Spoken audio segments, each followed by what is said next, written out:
02-132. Pada kesempatan ini saya akan menjelaskan pasal 204 sampai pasal 207 Undang-Undang Nomor 11 Tahun 2006 tentang Pemerintahan Aceh yang mengatur mengenai kepolisian Aceh. Pasal 204 ayat 1 menjelaskan bahwa kepolisian di Aceh merupakan bagian dari Kepolisian Negara Republik Indonesia ataupun Polri. Artinya, kepolisian Aceh bukan lembaga yang berdiri sendiri, melainkan tetap berada dalam struktur Polri secara nasional. Ayat kedua menjelaskan tugas kepolisian Aceh, yaitu menjaga keamanan dan ketertiban masyarakat, menegakkan hukum, memberikan perlindungan, pengayoman, pelayanan kepada masyarakat, serta melaksanakan tugas lain sesuai peraturan perundang-undangan. Dengan kata lain, tugas kepolisian Aceh sama seperti kepolisian di daerah lain di Indonesia. Ayat ketiga menjelaskan bahwa kebijakan mengenai keamanan dan ketertiban masyarakat di Aceh dikoordinasikan oleh Kepala Kepolisian Aceh kepada Gubernur Aceh. Hal ini menunjukkan adanya koordinasi antara kepolisian Aceh dan pemerintah Aceh dalam menjaga keamanan daerah.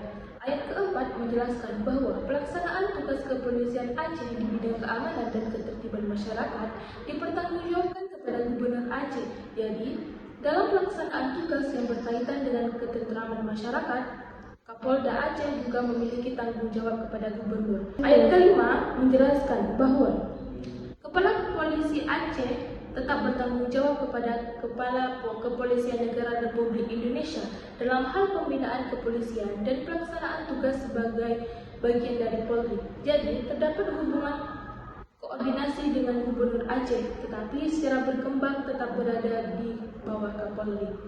Pasal 205 ayat 1 menjelaskan bahwa pengangkatan kepada Kepala Kepolisian Aceh dilakukan oleh Kapolri dengan persetujuan Gubernur Aceh. Ketentuan ini merupakan salah satu bentuk kekhususan Aceh. Ayat kedua menjelaskan bahwa persetujuan gubernur harus diberikan secara tertulis paling lambat 14 hari kerja sejak surat permintaan persetujuan diterima. Ayat ketiga menjelaskan bahwa apabila dalam waktu 14 hari gubernur tidak memberikan jawaban, maka Kapolri datang langsung mengangkat Kepala Kepolisian Aceh. Ayat keempat menjelaskan bahwa jika gubernur menolak calon yang diajukan, Kapolri harus mengajukan satu calon lain untuk memperoleh persetujuan. Ayat kelima menjelaskan bahwa pemberhentian Kepala Kapolri Aceh dilakukan oleh Kapolri. Pasal 206 menjelaskan bahwa dalam keadaan mendesak demi kepentingan keamanan, Kapolri dapat mengangkat pejabat sementara Kepala Kepolisian Aceh sambil menunggu persetujuan dari Gubernur Aceh. Tujuannya kepemimpinan kepolisian dapat berjalan lebih keamanan dan tetap terjaga. Pasal 207 ayat 1 menjelaskan bahwa seleksi calon bintara dan perwira Polri di Aceh dilaksanakan oleh Kepolisian Aceh dengan memperhatikan hukum, syariat Islam, budaya, adat istiadat, dan kebijakan Gubernur Aceh. Hal ini menunjukkan bahwa proses seleksi disesuaikan dengan kekhususan Aceh.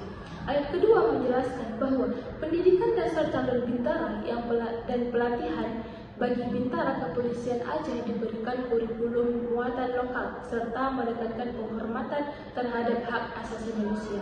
Ayat ketiga menyatakan bahwa pendidikan dan pembinaan perwira Polri yang berasal dari Aceh tetap dilaksanakan secara nasional oleh Kepolisian Negara Republik Indonesia. Artinya, standar pendidikan perwira tetap mengikuti ketentuan nasional. Ayat keempat menjelaskan bahwa penempatan bintara dan perwira Polri dari luar Aceh Kepolisian Aceh dilakukan berdasarkan keputusan Kapolri dengan tetap memperhatikan hukum, syariat Islam, budaya, dan adat istiadat Aceh. Kesimpulannya yaitu, pasal 204 sampai pasal 207 mengatur bahwa kepolisian Aceh tetap merupakan bagian dari Polri, namun memiliki beberapa kekhususan sesuai dengan status otonomi khusus Aceh. Kekhususan tersebut terlihat dalam koordinasi dengan Gubernur Aceh, mekanisme pengangkatan Kepala Kapolri Aceh, serta pelaksanaan rekrutmen dan pendidikan anggota kepolisian yang memperhatikan syariat Islam, budaya, dan adat istiadat masyarakat Aceh. Demikian yang dapat saya sampaikan, lebih dan kurang saya mohon maaf. Assalamualaikum warahmatullahi wabarakatuh.